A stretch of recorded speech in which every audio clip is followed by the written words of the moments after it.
Let's spend the day today painting at Disneyland. I feel kind of wild even saying that because this is probably one of the more pricey places to paint, but I love the scenery and designs here, and taking it slow also feels really like a strange luxury because I'm usually running around trying to get as much done as possible, eating bread bowls, riding rides, but just slowing down and being able to take in the scenery is really cool.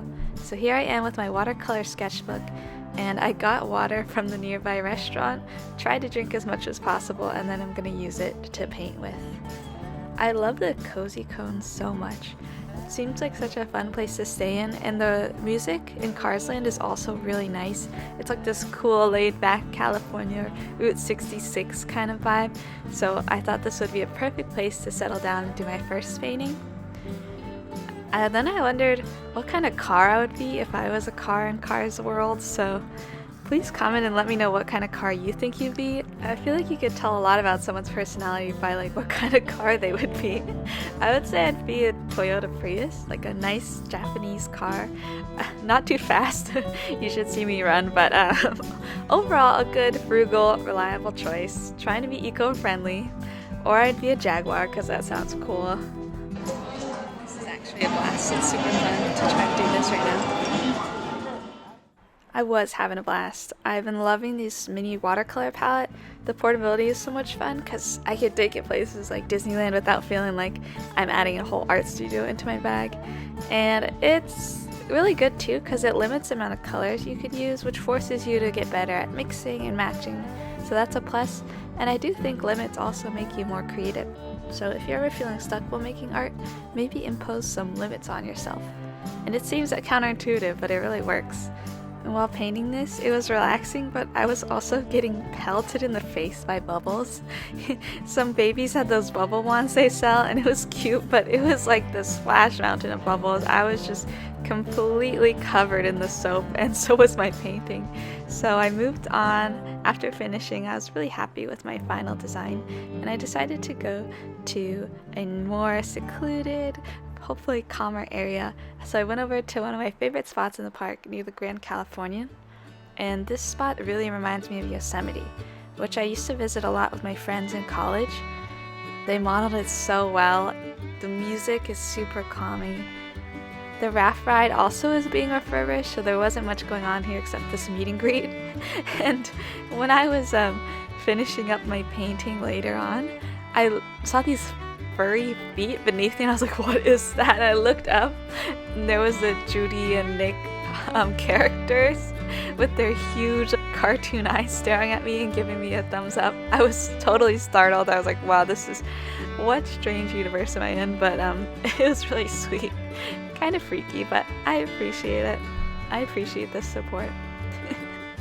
So I was on this raft ride last time I was here, and I didn't get wet the first time I rode, so I was like, oh, I'll just try my luck again. That was super fun. And your single rider seat is always near the opening where the water will just splash in like a huge wave, especially if you're with adults on that side. It will just weigh down the boat and you'll just get completely soaked. And the second time I was not so lucky. I had inches of water in my shoes. I was squeaking down the street, and as soon as I got off the ride, my mom messaged me and she's like, guess what, you were invited to just come check out Club 33 and look around. And I was like, what? Oh no. And I hadn't seen this message before I had chosen to get on the ride the second time. So I was completely drenched in this river water and just smelling like this watery, you know how it smells. It doesn't have a terrible scent, but it just has like a distinct smell of wetness. And so I was like, Club 33, me in my Star Wars shirt, completely soaking in water. What is going on right now? She's like, hurry over here to Disneyland. And Club 33 is this private club that you really can only go to if you're a member or you're invited to. There's a lot of mystique behind it. It's very secretive, and it's definitely one of the fanciest places to eat in Disneyland and one of the most exclusive experiences you could have in the park. And so I was just shocked. I had to run to one of the boutiques, and I picked out like just any random dress that would fit me. that wasn't like crazy expensive. And then I was changing out of my like super wet clothes, but my shoes were still completely wet. I mean, I was squeaking, soaking in water. I took them off and literally dumped water out of them like a cartoon character. And then I ran over to Disneyland. Luckily, I had the pass that year and I was able to go see Club 33 inside. Hopefully my shoes weren't too wet and squeaky. But I was wearing this like one of the dresses that they just like sell in the park. At least it wasn't like a princess dress. Now that would be crazy. But man, so that was the last time I went on this ride, and that's what it kind of reminds me of. And sometimes you just gotta just do things once. Sometimes when you go back for a second time, like in the raft ride, you just get burned or you get soaked like me. And I had a really cool time painting this. I just love the music in this area of the park. It's such a good rest place. And I have really good memories riding this raft ride as a kid too.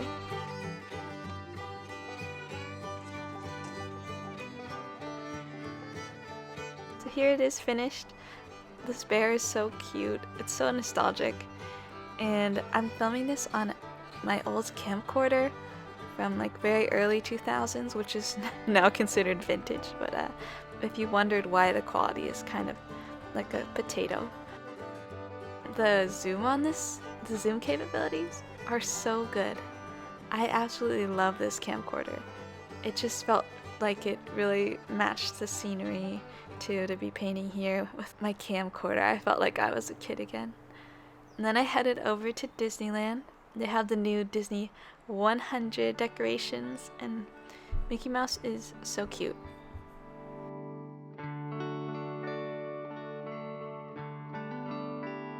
I never really do those character meet and greets. They kind of scare me. I think probably they're more for kids. They just really kind of freak me out. I don't know why. One thing I like to do at Disneyland that adds another layer to the experience is pin trade. So I went to check out if there are any new pins. Usually it can be kind of hard to find some good ones.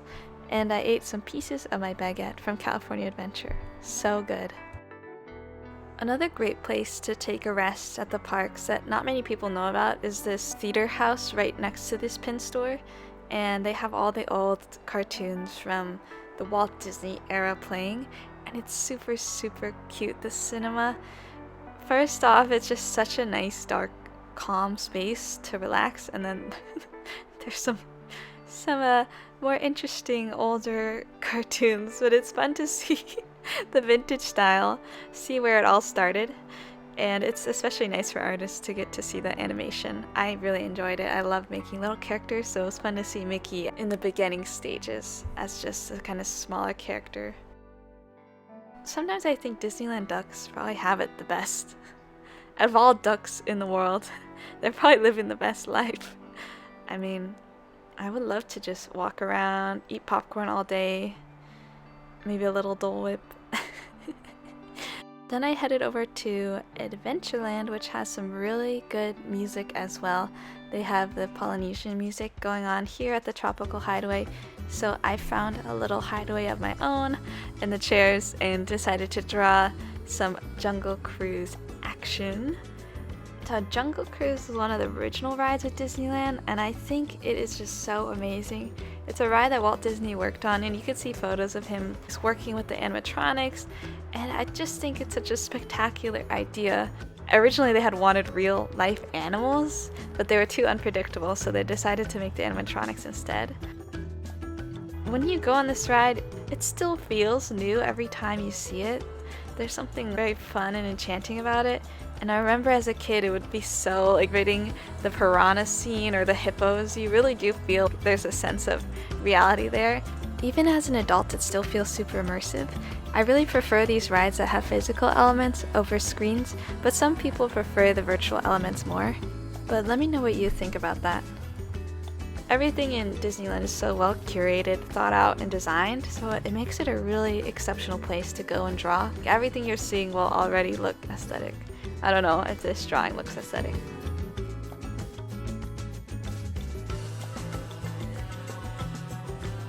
I headed over to Galaxy's Edge for a pasta break, and I think one of the greatest things about this new land is the sound design. There will be sounds of ships taking off near you, little robots. It's super amazing.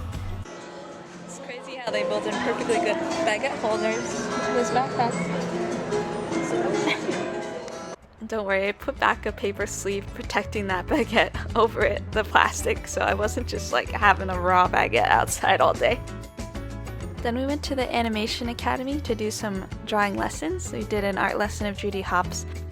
This is a really cool experience they have at Disneyland. They provide you with this fun branded paper and they teach you how to draw their iconic characters. It's Year of the Rabbit, so they did a lot of rabbit themed classes today, and it was super fun. I highly recommend this activity. Even if you're not much of an artist or you don't consider yourself one, you can become one. Thank you for tuning in and watching the relaxing day painting at Disneyland. I hope you had a nice, chill time. I make homemade music that I've linked in the bio as well if you want to listen to some cottagecore tunes while you're coloring, journaling, or creating. I'm Sophiya, and thank you so much. Stay sweet.